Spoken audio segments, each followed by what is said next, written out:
In the mountain village of Yompo, the mist doesn't rise from the ground. It seems to fall from the sky, settling over rooftops and curling around the worn stone paths like a living thing. The villagers there follow old rules, the kind city people call superstition. They burn incense at dawn, never whistle at night, and on the 7th day of the 7th month, they light a single red lantern at the edge of town, leaving it on a dead tree branch. No one dares to touch it. No one dares to let it go dark.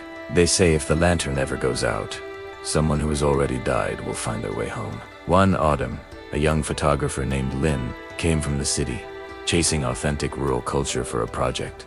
He laughed at the villagers' warnings, filling his camera with images of cracked rooftops, weathered faces, and the early beautiful dead tree holding the lantern. By day, the lantern looked ordinary, faded red, its tassels stiff from rain and wind. But at twilight, Lin noticed something strange. The lantern seemed to brighten on its own, its flame steady even as the mountain wind howled. It never flickered, never wavered, as if protected by something unseen. The village elder pulled Lin aside that evening, his eyes cloudy but sharp. He told Lin that many years ago, a family lost their youngest daughter in a landslide. They never found her body.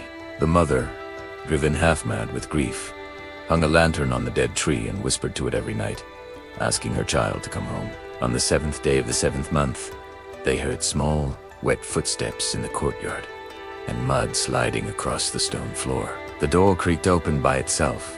Only the mother saw the shape in the darkness. A little girl, half buried in earth, her eyes wide, hair dripping soil. The mother screamed, and the lantern outside burst into blinding flame. By dawn, the mother's hair had turned pure white. She never spoke again. From that day on, the villagers kept the lantern burning, not to welcome the dead, but to keep them from crossing all the way over.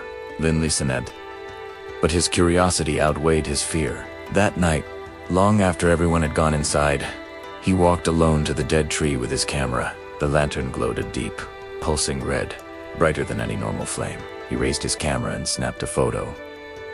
The flash cut through the mist, and then, abruptly, the light inside the lantern went out. The darkness that followed was wrong. Not just an absence of light, but a heavy, suffocating blankness, like the world itself had stopped breathing. Lin froze, his heart pounding. The mist around him thickened, turning cold and damp against his skin. Then he heard it faint at first, then closer.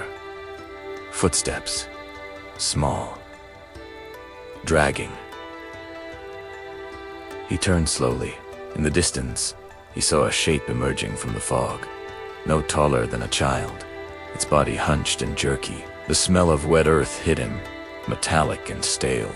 He tried frantically to relight the lantern, hands shaking, but the matches snapped in his fingers, one after another.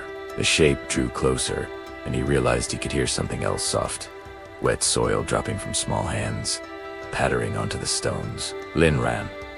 He bolted back toward the nearest house, slamming his fists against the door. "Open.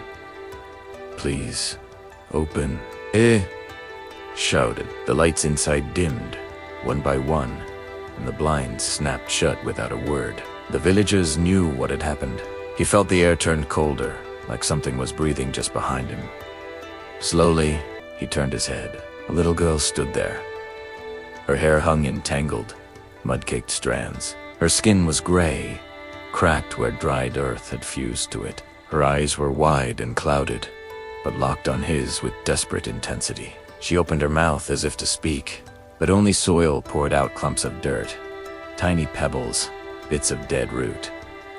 Lin stumbled backward, tripping over a stone. His camera swung forward on its strap, hitting the ground and snapping its lens.